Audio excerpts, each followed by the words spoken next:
What's up everyone, it's Dennis, and today we're gonna do something pretty interesting.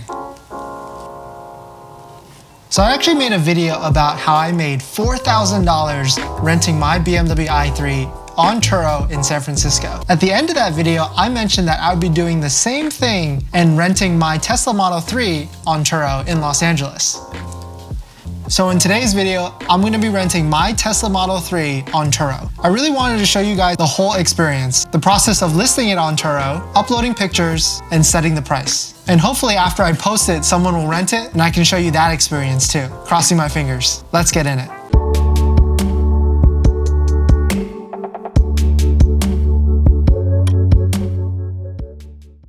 All right, so the first thing we gotta do is pull up Turo.com. I've already made an account. You can easily make one of those as well. So I'm just gonna go ahead and log in as mine. I'll put my Turo referral code in the description if you're interested in creating a Turo account and renting your car as well. I'm gonna go ahead and list my car, put in my address. I'm gonna blur this out. I'm gonna have to get my Tesla VIN. I'm gonna put in my odometer. It's got less than 50,000 miles, so that's pretty easy. Automatic transmission, of course. Trim, performance. So I think there's not a lot of Tesla Model 3 performance vehicles that are listed on Turo in my area. So what I did was I took some of the photos that I had of the car and I put some overlays that describe what the car was, like the performance, the 0 to 60 in 3.2 seconds, and the full self-driving that I paid extra for, the $6,000 option. Because I really wanted to differentiate my car versus all the other Tesla Model 3s in the area. In terms of pricing, I did some research. There was like a couple Teslas that were $134 a day and one at $139 a day. So I priced mine at $134 for now, just to see where that stacks versus the other Teslas in the area. But we're gonna set it at $134 a day for now. And then we'll adjust it if we need to. I'm gonna set no delivery, pickup only for the car. And I'm gonna be pretty lenient with the charging. I'm not gonna necessarily care if someone brings it back with like 20 or 10% or 30%. As long as they don't bring it back dead, I'm gonna be completely fine with it because I can charge it for free at our place. Toll charges, I'm gonna definitely keep an eye out. And if they use a supercharger, I'm gonna bill them after. So I'm gonna put that in my details to make sure that they kind of get that. There is a toll pass, so they can use that. I'll just bill them after. No delivery, pickup only. Don't want to be traveling anywhere just to give someone the car. So Turo insurance, this is where it kind of gets interesting and there could be different schools of thoughts on this. I chose to go with Turo Premium, in which I would net 65% of the price that I have it listed for, just because I want that extra added coverage just in case of wear and tear or curbs. I've done a little bit of research already. And if you get a curb rash or any sort of dent or ding, it has to be larger than 3 inches for them to actually accept the claim.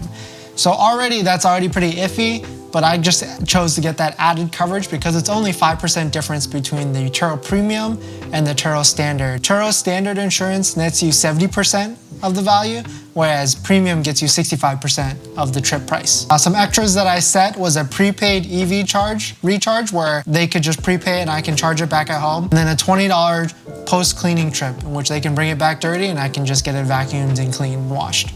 The distance included, this is where you really have to be careful with what you set here, because you want to make sure that you set a good amount of miles, but then you also want to keep track of this if people go over so that you can bill them for extra miles. So I have it set at 100 miles per day at an extra $1 a mile overage charge if they go over that 100 miles a day, a limit. $750 for a week, so they get an extra 50 miles, and then I'd set $1,500 per month. But I don't really think anybody is gonna rent this car for a whole month. It'd be awesome if they did, it'd be pretty interesting, but I don't think they are.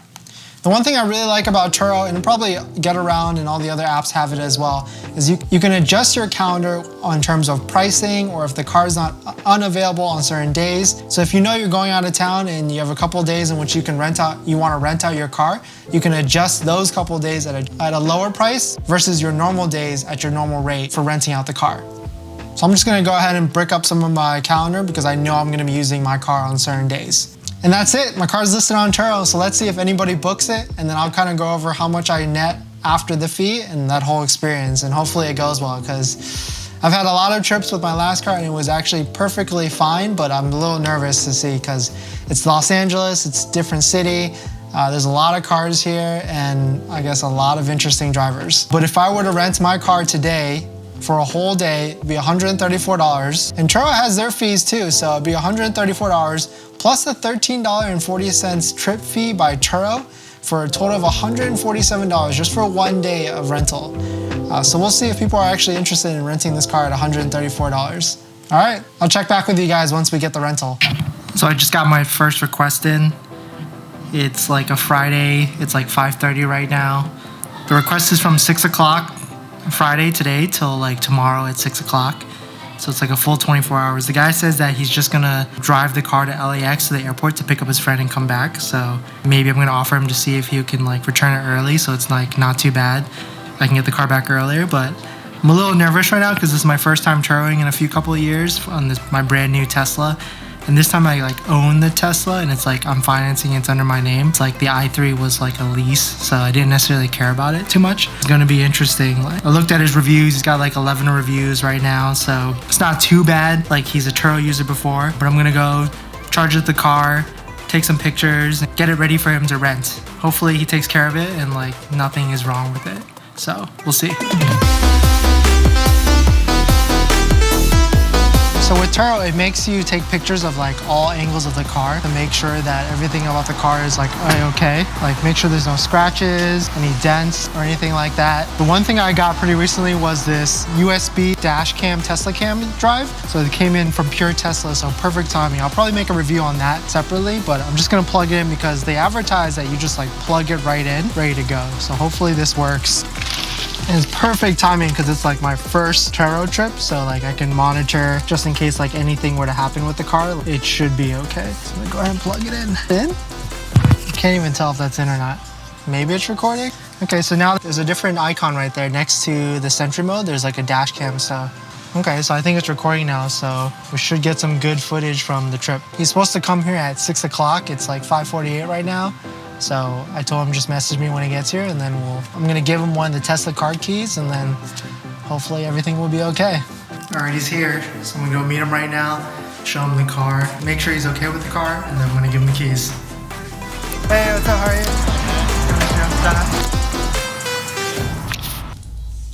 So he just messaged me that he's gonna drop the car off soon. The cool thing that it's only 1 o'clock right now, and he actually had the car for a full 24 hours. So he picked it up yesterday at like 6 o'clock, 6:30 actually, and he was supposed to have the car until 6 o'clock tonight. So he's dropping it off 5 hours earlier than he can actually hold it for. So really hope the car is in good condition and there's like no issues, no scratches or anything like that, but I guess we'll see. I woke up this morning and checked my Teslafy app to see like what type of driving he did last night, and he didn't drive too much. He actually just went to like a tennis court, went to the airport, I guess picked up his friend, and then came right back and parked it. So I think he only drove like 40 miles, but we'll see. We'll double check on the Tesla odometer to see how many miles he drove last night. All right, let's go meet him.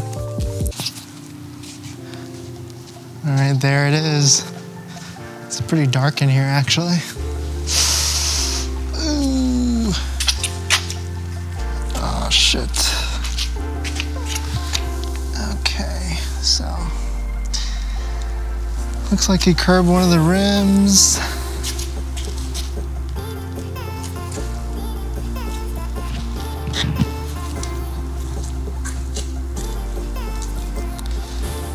Oh man.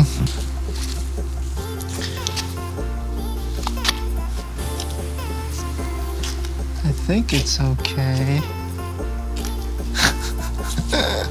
Maybe when we get outside, we can see kind of what better condition this is in.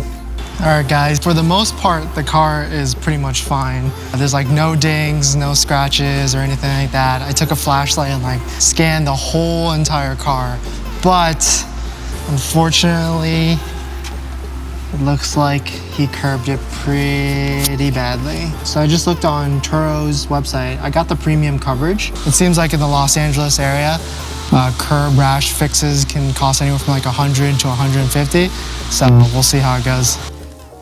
All right, so good news, guys. I was able to work it out with the renter to compensate me for the curb rash instead of going through the Turo claims process, which would probably be more expensive for him, and it would just take way more time to get it through. So to recap everything, the car, the Model 3, was rented for a day. He only drove 35 miles. He picked it up at 6:30 p.m. last night and returned it at 1:30 p.m. today. So definitely under the 24 hours that he rented it for. The Turo rate that he paid on Turo.com was $134 plus Turo fees, which netted me $87.10. So not bad for a day. Fortunate the curb rash did happen, so I do have to get that fixed at some point. Take it to like probably one of the local shops or the mobile shops around here. So definitely take lots of pictures if you're gonna Turo your Model 3 or any car on and put it on Turo. Definitely take a ton of pictures of all the wheels, all the panels, because thankfully this was just a curb rash.